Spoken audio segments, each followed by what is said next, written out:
मातीची माया करत.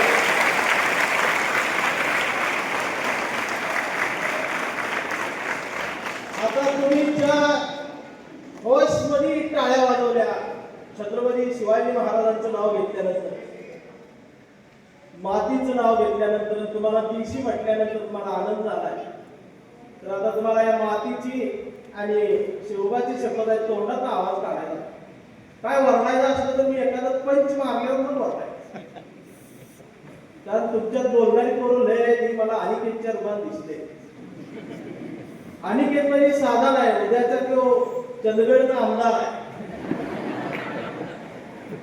काय तो कुणाला ऐकतच नाही, तो त्याचं चालू आणि मला त्यात एक आमदार दिसतो. जसा अनिकेत मध्ये चंदगडचा आमदार दिसला, तसंच संयमीपणाने शाळेबद्दलचा स्नेह, प्रेम, नवीन ऍडमिशन घेतलेल्या विद्यार्थ्यांचं स्वागत, शिक्षकांबद्दलचा आदर व्यक्त करणारी झोया, ती उद्याच्या भारताची इंदिरा गांधी तिच्यामध्ये मला दिसली. अशा पद्धतीचे वेगळं वातावरण तुमच्या संस्थेमध्ये उभं राहतं ही साधी गोष्ट नाही.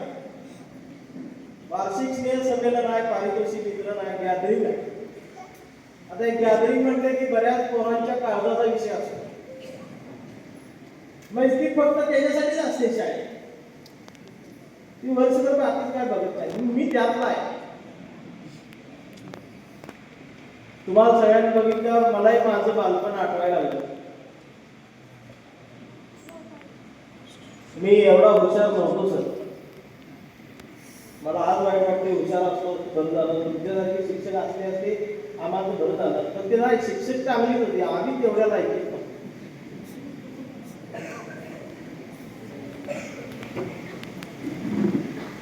आणि ते लहानपणापासून एक सुविचार वाचलेला, नेहमी खरे बोला, मी तेवढंच वाचलं. जिथं जिथं खरं बोलायला माझं वय 6 वर्ष पूर्ण झालं, तो सुविचार डोक्यात फिट बसला. आणि आमच्या आईचं ती एसटीत बसलो, कंडक्टर तिकीट का नाही आला,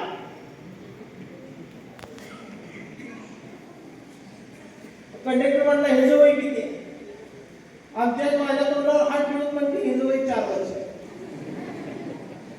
मी तिच्या तोंडावर हात काढला माझ्या, तिला म्हणते इडी झाली, 6 पूर्ण झाले म्हणलं, फुल तिकीट. आईने मला मारलं.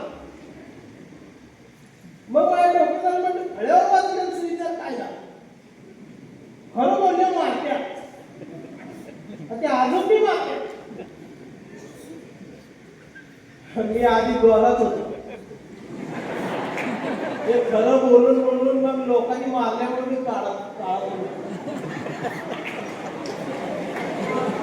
अजून मी खरं बोलतो.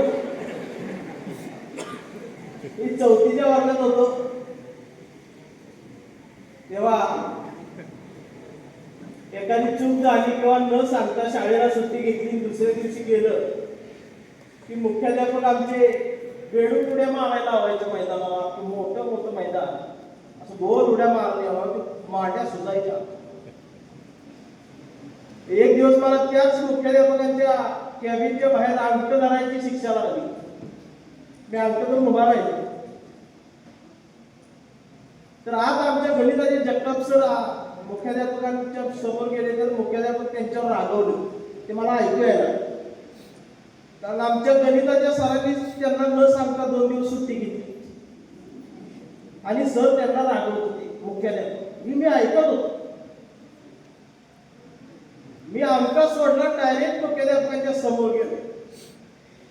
मुख्याध्यापक म्हणले की इकडे काय अंक धर, म्हटलं काम आहे. म्हणले काय, आम्ही बिन सांगता सुट्टी घेतल्यावर तुम्ही बेडूक मागायला. ह्या सरांनी म्हटलं न सांगता सुट्टी घेतल्या, मला आता कळले ह्यांना बेडूक का नाही, आम्हाला का. कुंभार माझ्याकडे बघायला मुख्याध्यापक, ते गणितात सर माझ्याकडे रागा. मी म्हटलं यांना शिक्षण झाली पाहिजे, नाही तर मी सगळ्या शाळेत बोलणार खपून घेत नाही. त्यांनी काय बेडूकड्या मारल्या तर मला लय वाटलं, मला त्या शाळेने काढले. मग एक दुसरी हायस्कूल होतं तिकडे गेलो. मला 4-5 शाळा फिरलो पण कोणी शाळेत घेतलं नाही. आणि मग एका शाळेला दया आली माझी, त्यांनी घेतलं. तर तिथं बुद्धिमत्तेनुसार तुकड्या मिळत होत्या. अति हुशार अ तुकडी, ही जी अ तुकडी असते हुशार पोरांची, ही मला पृथ्वीवरची वाटतच नाही. ती मोठ्याने प्रग्रहावरती असल्यासारखी, म्हणजे ती अशी एकदम गंभीरपणानं त्यांच्या नादात. आणि आमच्यासारखी आडत दिसली हे स्वागत गीतात तीच असत्या, लेझिम मध्ये तीच असत्या, वक्तृत्व स्पर्धेत तीच असत्या. आम्ही फक्त खो खो कबड्डी म्हणतो. अति हुशार क तुकडी, त्याच्यापेक्षा कमी हुशार ब तुकडी, त्याच्यापेक्षा कमी क तुकडी. आणि माझ्या मेंदूचा त्यांनी 4-5 वेळा अभ्यास केल्यावर त्यांच्या लक्षात आलं. त्यांनी मला ड तुकडी दिली. ड तुकडीत 23च विद्यार्थी. आमच्या शाळेत सगळे वर्ग असे एका लाईनीत होते, पण आमचा वर्ग शाळेच्या मागे होता. म्हणजे आम्हाला तिथं पुढे एंट्री नव्हती, एवढं आम्ही ववाळून टाकले. त्या वर्गाचा शेवटचा विद्यार्थी मी 10वी नापास आहे. याच्या टाळ्या वाजून मला वाईट वाटतं. फक्त शांत मला ऐकायला लय भारी बोलली, आम्ही लय भारी बोलतोय. तुम्ही शांत ऐकलं तर, तुम्ही दंगा केला तर तुम्ही करणार आपला आणि काही मग जा.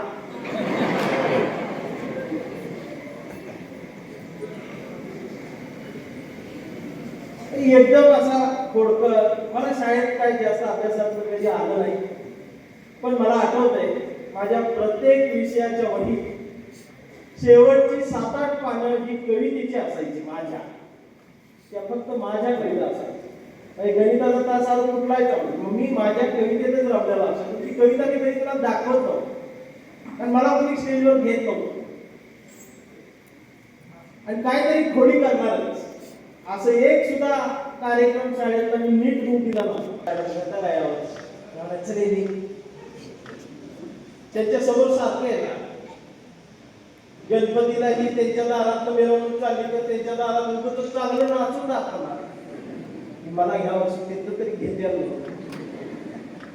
पण मॅडमला काही घेतलंच नाही. 5वी गेली, 6वी गेली, 7वी गेली, 8वी गेली. नेमकं मी 6वीला आलो, नियम आला कसं असं वर घातला, नापास करायचं नाही. त्याचा फायदा मला झाला. प्रत्येक मार्क लिस्टवर काम प्रगती पथावर आहे. 10वीला आलं आणि गॅदरिंगचा महिना सुरू झाला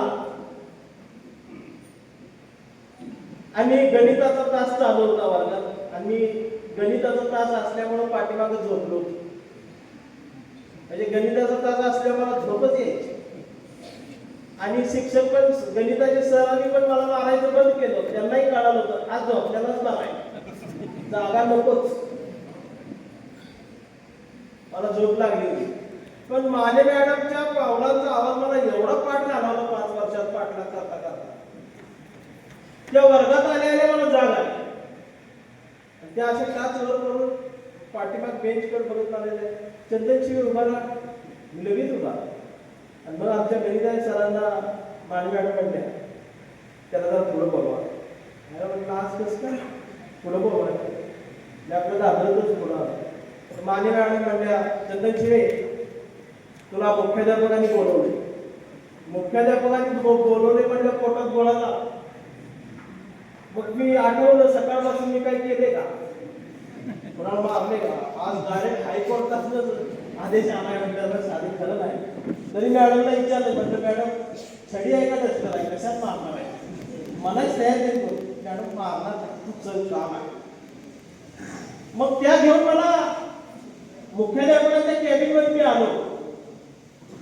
त्यावेळेला सगळ्या शाळेतली पोरं हाताची घडी घालून थांबायची शिक्षकांचं. यो पुष्पा पिक्चर आता आला, मी तेव्हा पुष्पा मी कधी आता नीट नाही, किती नीट राहिलं तरी ही मारणारच आहे. मी आपल्या खिशात हात घालून निवांत असा थांबलो. ते आमचे कुंभार सर मुख्याध्यापक एवढं मोठं रजिस्टर उघडून बसलेली आणि त्यांचा असा चष्मा. बिना चष्म्याला मुख्याध्यापक नसतोच. मग बऱ्याच दिवसानंतर आमची प्राचार्य बिना चष्म्याही बघायला मिळाली. आणि चष्मा डोळ्यात नसतो, इथं नाका असतो. डोळ्यावर चष्मा खाली आणि खाली त्या रजिस्टरवर सह्या करतो. मी असं थांबलेलो काढण्यात तिरपटवाळा केला. मी जरा नीट झालो, रजिस्टर बंद केलं. मला आणि नीट थांब, मी फक्त नीट थांबलो. त्यांना माहिती द्यायला नाही, सांगून उपयोग नाही. कुंभार सर म्हणले चंदन शेळे. म्हणलं काय सर? गॅदरिंग मध्ये भाग घेणार का? 5 वर्ष मी ज्याची वाट बघत, आज डायरेक्ट म्हटलं जज साहेब म्हणजे भाग घेणार का? मी मनातल्या मनात नाचलो. कुंभार सर परत म्हणले घेणार का? म्हटलं घेणार काय? घेणारच. गॅदरिंग मीच का जमत. मॅडमकडे बघत म्हटलं मॅडम कुठल्याही गाण्याला सगळ्या प्रकारचं डॅन्स, नागिन डॅन्स सगळं, पण मला घ्याच. कुंभार सर लगेच अशी टाळलं, तूही ठरवायचं आणि बरोबर मध्ये थांबायचं स्टेजवर. बाकी 70 कलाकार त्यांचे डॅन्स. मग मी मनात हिटर बघायला लागलो. ती मी माझ्यासारखा, हे मी त्याच्यासारखा. हे रोल मला बरोबर दिलाय. देऊन 5 वर्ष वाट बघून माझी मी वाट लावली. मी नाही म्हणणार. तेवढ्यात कुंभार सरांनी हात जोडले. हात कसे? आणि कुंभार सर म्हणाले चंदन शेळे नाही म्हणू नकोस. म्हटलं का सर? अख्ख्या शाळेत म्हटले विठ्ठल व्हायच्या लायकीचा दुसरा कोणच नाही, फक्त तूच आहेस. तुझ्याशिवाय आता गॅदरिंग होत नाही. मग माझ्या लक्षात आलं माझ्याशिवाय इथं काय घडत नाही. मग मी लगेच म्हटलं सर मी विठ्ठल होईल, पण माझी एक अट आहे. ते म्हणले कुठली? म्हटलं अट एवढीच आहे, मी विठ्ठल होऊन थांबील 1 तास, 70 कलाकार डॅन्स करतील, पण गाणं संपल्यावर ही 70च्या 70 सगळी कलाकार जाताना माझ्या पायात पडून गेली पाहिजे. असं म्हणल्यावर कुंभार सर असं रागात बघायला, मी रागात बघत म्हटलं अट आहेच. परत कुंभार सरांनी चेहरा बारीक म्हटले अट मान्य आहे. मग होऊन जाऊ. आणि मग त्या दिवशी सर गॅदरिंग सुरू झाले. ती 70 कलाकार. मला ड्रेस पण विठ्ठलाचा असा भारी काढला होता. बाकीला मेकअप करायची काय गरज नव्हती. मी बरोबर मधोमध उभा राहिलो. ते गाणं चालू झालं. आमच्याही रानात कामाला गेली होती दुसऱ्याच्या. तिला कोणीतरी रानात सांगितलं मोठा कार्यक्रम सुरू आहे गॅदरिंग मध्ये. आमच्या एक खुरपं घेऊन मंडपातून ती बघायला गेली. सगळं गाणं संपलं, पण मी वाट एवढीच बघून कोण पाया पडलं. सगळं गाणं संपलं आणि प्रत्येक जण ठरल्याप्रमाणे, सूचना दिल्याप्रमाणे पाया पडून चालले. 70च्या 70 सगळी कलाकार पाया पडून गेली. पण ते गेल्यावर तेवढ्यावरच थांबलं नाही. पुढं सगळं गाव वळायला आलं होतं. ती सगळी माळकरी आमच्या गावात, ती सगळी स्टेजवर आली आणि माझ्या पाया पडायला. भाऊ पण वरती नुसती पाया पडून जात नव्हती. इतर कोण 5 रुपये, 10 रुपये. माझा कमरेवरचा हात कधी असा झाला कळलंच नाही. आणि बघता बघता ते पैशा असा नोटा वाढायला लागल्या. तशा माझ्याकडे जवळ येऊन थांबल्या नोटांकडे बघत. मी ते करत म्हटलं या पैशाचा शाळेचा काही संबंध नाही.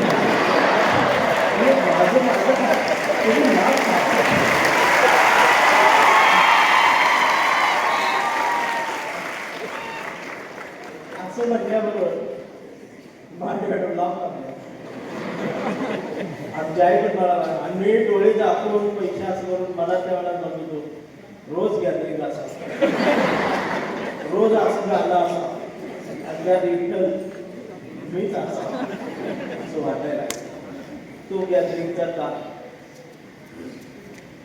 दहावी नापास झालं, फक्त इतिहासात भूगोल सुटला.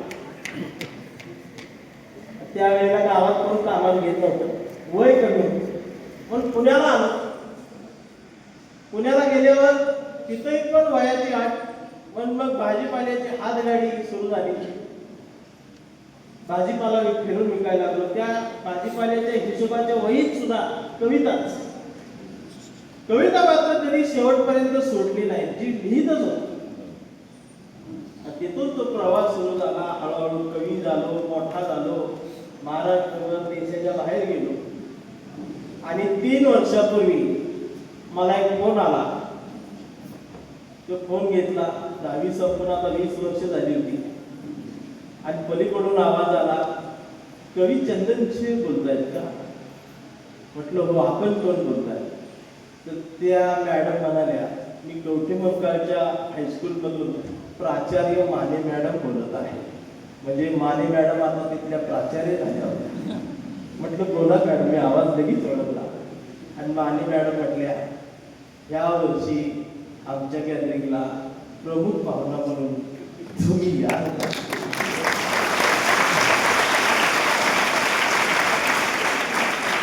त्यांना माहीत नव्हतं ते मी आहे. आणि मी गेटवर त्या दिवशी उभा राहिलो तेव्हा माने मॅडम माझ्याकडे अशा तिरक्या नजरेत बघायला लागल्या. मला माहीत होतं मॅडम. आणि मी आता मोठा झालो होतो, मिशा आल्या होत्या, कुंभारसर नव्हते, कुंभारसर गेले.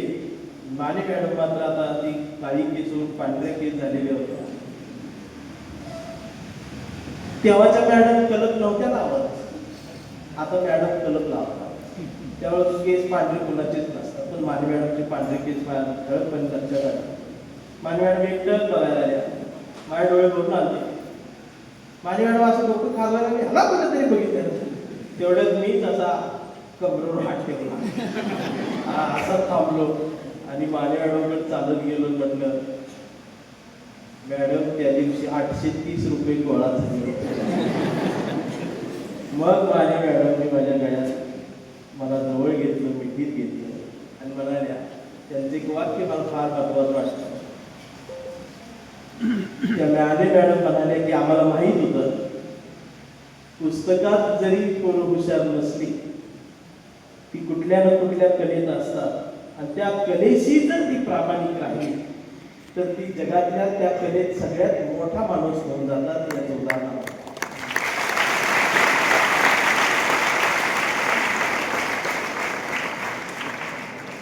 म्हणून मित्रांनो, आपल्या कुठली जी कला आहे त्या कलेशी प्रामाणिक. आमच्या शिक्षकांचा अजून पण आम्हाला भीती वाटते. आपली भोसरी सर पेटीला होते, ते गावात फिरते मास्तरांचं. त्यानं कधी ह्याच्यावर केस वाढवलेली नाही, एवढीच. ते अजून गावात आठवड्यात 2 वेळा दिसतात, पण अजून केस वाढवायचं धाडस झालेलं. आम्ही 2 मुलांचे बाप झालो तरी ते रस्त्यावर दिसल्यावर जरा केस वाढल्यावर डोळे वाटत बघणार, बाय बुडवा. ही आमची त्याग आहे. मी खरं सांगतो, संस्कार असणारं शिक्षण, अधिकार आदर असणारं शिक्षण, या संस्कार असणाऱ्या शिक्षणाचा हा शेवटच्या काळातला, हा शेवटची पिढीचंही शिक्षण आहे. अजून एक 5-6 वर्षानंतर गॅदरिंग होतेच असं नाही. आता गॅदरिंग मध्ये मी डीजे असलो,